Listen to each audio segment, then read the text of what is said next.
Hi everyone. So I'll be talking about the stocks that we like in the research department.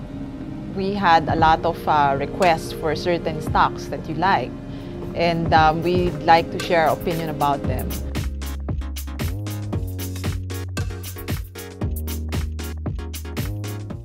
So I'd like to start out by talking about the banking sector, because we feel like the banking sector is going to be one of the best performing sectors for 2019. So the reason why we're quite positive on banks this year is because interest rates are going down, so that should at least put less pressure on funding costs for the banks. And since inflation is lower, there is also a chance for the BSP to actually cut bank reserve requirements, so that should also help in banks' funding costs.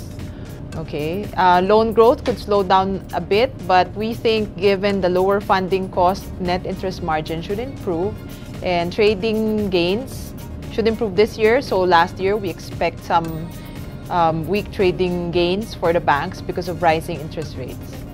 Okay, so our favored stock picks are Metro Bank and Security Bank. So we like Metro Bank because it's one of the top 3 banks. And it doesn't have any capital raising risk because it just finished its capital raising activity last year. Pressure on funding cost should be very minimal as well because of the rights offering last year. Okay, another stock that we like is Security Bank. So last year it was sold down significantly because it's a smaller bank, therefore it has more pressure on the funding cost, and loans to deposit ratio is a bit high, meaning of course it has to pay higher to attract more deposits to come in. Okay, so at least now the pressure on funding cost is over, so we expect margins to be improving already, and both stocks are very attractively valued. Both are trading at 1.1 times price to book value, and for Security Bank, its historical average is around 1.5 times price to book. So currently it's doing 1.1. For Metro Bank, the historical average is 1.3 times. So it's trading at a discount at 1.1. Okay, a lot of the customers are asking about BDO. What about BDO? Do we like it? Well, we also like BDO, and it should benefit from the favorable outlook of the sector.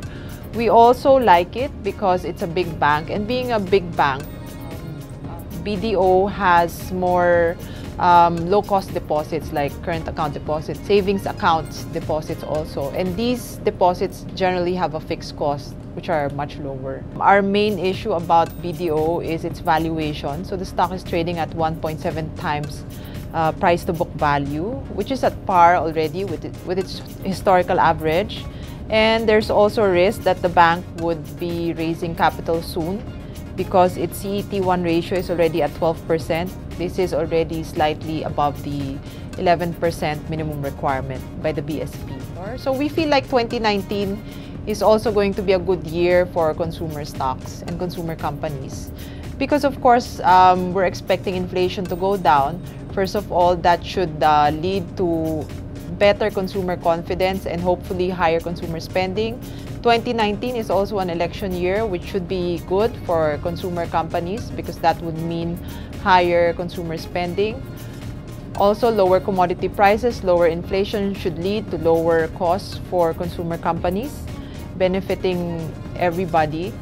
So one of our stock picks since last year was DNL. I mean, we continue to like it. The long-term fundamentals are very good because DNL has shown resiliency to volatile commodity prices, volatile exchange rates, and we also like it that they're shifting to higher value products which are less competitive in general.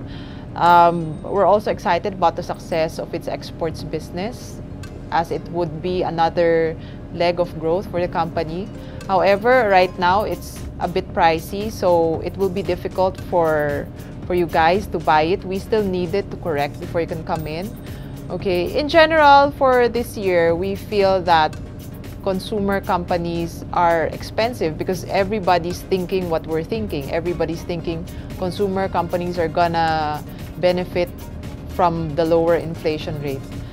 However, we think there's an opportunity still to make money from smaller consumer companies, the small cap consumer companies, which is why we're recommending two small cap consumer companies, which are Maxis and SSI. So let's start with Maxis. So we like Maxis because it was battered recently due to its poor earnings performance in 2017 and the first quarter of 2018. Okay, however, the earnings of the company started to rebound in the second quarter of 2018 and has continued during the third quarter, to the point that despite the fact that first quarter earnings fell by close to 30%, first nine month profits still increased by 7%. It has a new management team, and this new management team actually has a lot of initiatives that are helping margins improve, and the company's working capital management has likewise improved, and we feel like the momentum that we saw in 2018 will continue in 2019. And despite the fact that the stock has already recovered from its lowest point, the stock is only trading at 12 times PE versus its 5-year historical average of 21 times PE, and other food companies' average PE of around 24 times. So there's still money to be made in this stock. Another small cap stock that we like is SSI. Okay, the share price has been battered last year due to poor earnings as margins were hurt by the weak peso.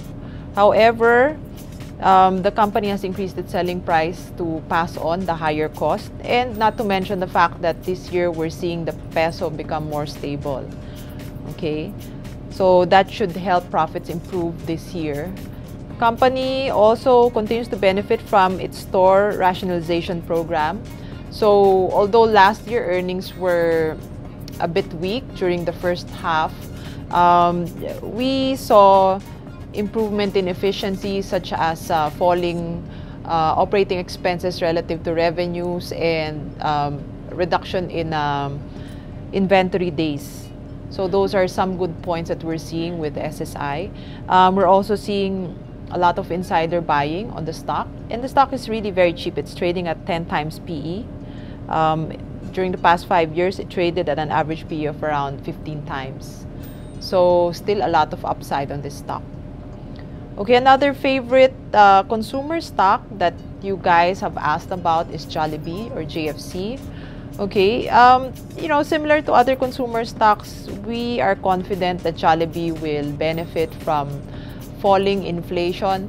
In fact, Jollibee has really done very well.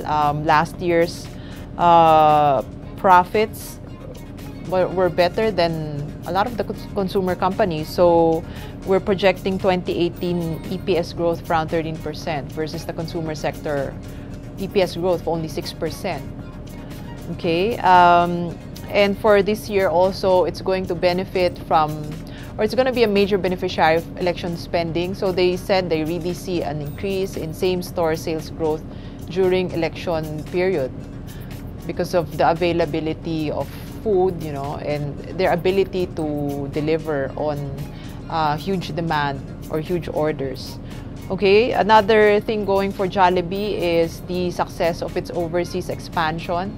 Recently we're seeing the growth of its overseas operation outpacing that of the local operations, and that's very exciting for Jollibee, where investors have been questioning how long they can sustain their double-digit growth in the Philippines if they're only going to be successful here.